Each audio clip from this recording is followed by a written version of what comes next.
Sa ating lahat. Amen. Napakasarap po magpuri sa Panginoon. Batiin po natin ang ating mga kapatid. Magandang umaga. Yan. Purihin ng Panginoon. Napagod po ba tayo?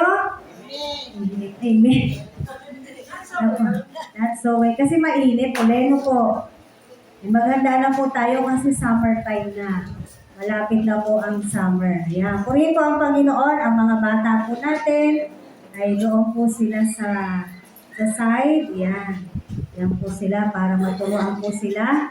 Salamat sa Panginoon sa buhay po ng bawat isa. Amen. Sabi mo sa katabi mo, praise God, nandito ka. Kasi yung iba wala. No, yung mga nakatanggap ng Biblia, nasaan na po sila? Amen. Amen. So, sa umaga po na to, bago po tayo magsimula sa ating pong pag-aaral o pagkain espiritual, nais muna po natin na bigyang pugay po ang ating Panginoon. Alam ko nung last Sunday, merong mga gusto pang magpatotoo na hindi po nila naituloy. Meron pa po ba yung patungkol nung last Sunday na katuluan? Nung naging bisita po natin yung mga taga-Friends of Jesus. Meron pa po bang gustong magpatotoo? Magpasalamat sa ating Panginoon patungkol po sa kanilang naranasan noong nakaraang linggo. Meron pa po? Wala na? Wala na. Ayan, wala na. Akala ko kasi meron pa, kaya inopen po natin ang pagkakataon na makapagpasalamat. Dahil nabaptize na po ang bawat isa sa banal na spirito, lagi nyo lang pong ipag-pray at i-desire.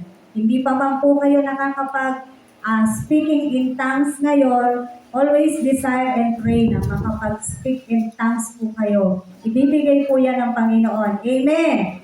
Ngayon, wala naman po magpapasalamat patungkol doon sa nakaraang linggo na kanilang naranasan. Ngayon naman po, gusto ko pong itaas uli ang pangalan ng Panginoon sa mga naging gawain po natin doon sa Dasma. Dahil hindi naman po lahat nakasama po doon. Monday, Tuesday, Wednesday, gusto ko pong magpasalamat po tayo. Ano po yung naganap? Kahit konti lang, doon sa mga nakasama ko. Tigda-2 minuto lang. Ano po yung mga naganap? Natutunan po natin. Kasi, ang ano kasi, Eco Church Field Trip. Pero sa totoo po, seminar po siya.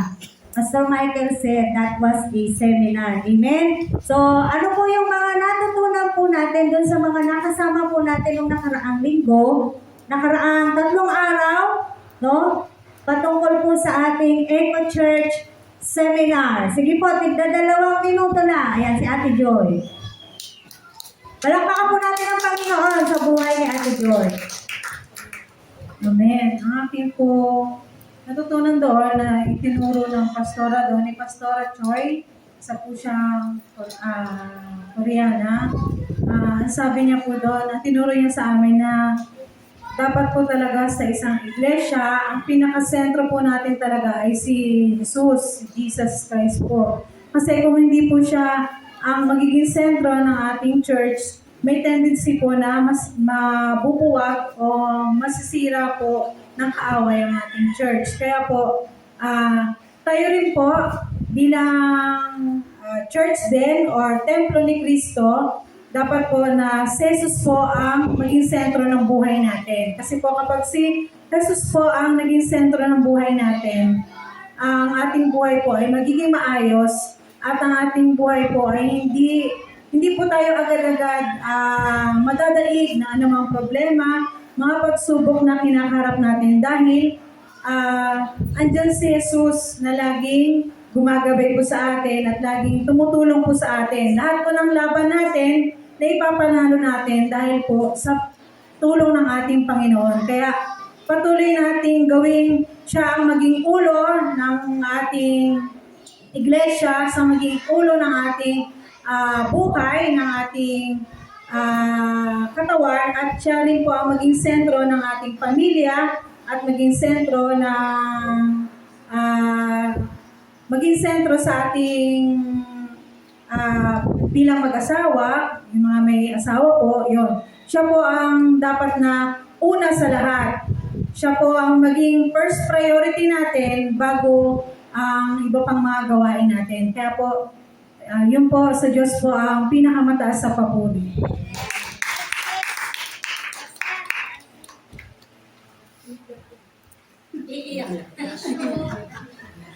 Lord, hindi ako yun. Amen. So, yun na nga po, nasabi niya ni Joy. Siya yung tuloy ako. O, diba sabi nga doon, God has a universal purpose. His universal plan for all of us. No? Hindi tayo nilikha ng Panginoon para maupulang tayo dyan. Lahat ng ginagawa natin ay pagmimisyon. No? Our life is a mission. Lahat ng ginawa natin ay may purpose si God. No? Bakit? Kagaya ng tayo, bakit tayo naririto? Hindi dahil lang nakikinig tayo, may plano si God. At yun ay maganda. Kasi nga, ang church nga, nasabi, there is yung highest authority ba, di ba? Binigay ni God sa church. And Jesus is the head of the church. And we are also the church of God, di ba? Na tayo, dapat talaga pangharian ng Diyos. Why? Because He is our God, He is our Lord, He is our Messiah, our Savior, and He is the living God. Diba? So, all things are created for Him, through Him, at para lamang sa Kanya. Kaya tayo nilikha ni God, hindi para sa ating sarili lamang, hindi para sa ating pamilya lamang, kundi tayo nilikha ni Lord, ang bawat sa atin, para sa Kanyang kalwalhatian lamang. Kaya ano man ang ating ginagawa, for His glory alone lamang. Kaya po, lahat po ng ginagawa natin, hindi nawawalan sa isay kung ginagawa natin para kay Kristo. Kaya tayo nabubuhay para kay Kristo. Kaya tayo rin, kaya sabi ni Pablo, di ba? For me to live is Christ, and to die is gain. Tayo, ganun din po ba tayo? Alam ko, hindi pa tayo ganun pero yun po ang purpose ng ating buhay. Para kay Kristo, at si Kristo lamang ang talagang dapat matanyag. Si Kristo lamang ang dapat na may taas sapagkat siya ay Diyos. Siya ang nagliligtas. At siya ang Diyos na buhay noon, ngayon at kailan pa man. Purihin ng Diyos. Amen. Meron tayo sa po. Ang ating salon.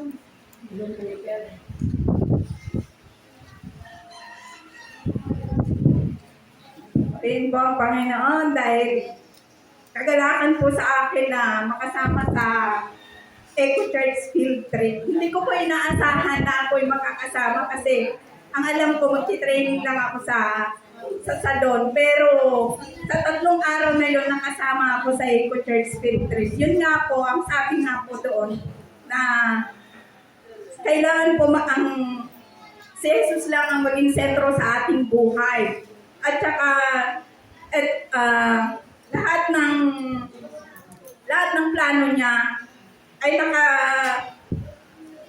inano na niya sa atin. May plano nakaplano na yung plano niya sa ating buhay. Andun na, tayo na lang ang gagawa sa mga plano niya.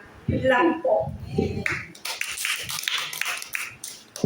Nagulat siya, kasama ako sa... Amen. Purihin po ang Panginoon. Talaga pong mabuti ang Diyos. Alam niyo po, punong-puno po yung 3 araw na yon. Kung aanuhin po natin yung pagbabahagi, kulang po yung oras natin. But then again, ang tinataas po natin ay yung pangalan ng Panginoong Hesus. Someday, I pray yung iba sa inyo, makasama din po namin doon. Iba po, pag kayo po ay nakaka-attend ng mga gawain natin na sa labas. Amen. Iba po yung nagiging effect at saka marami po tayong matututunan. And other factor of spiritual growth ay yung pag-attend po ng mga ganitong gawain. Amen po. So sige po, dahil buwan na po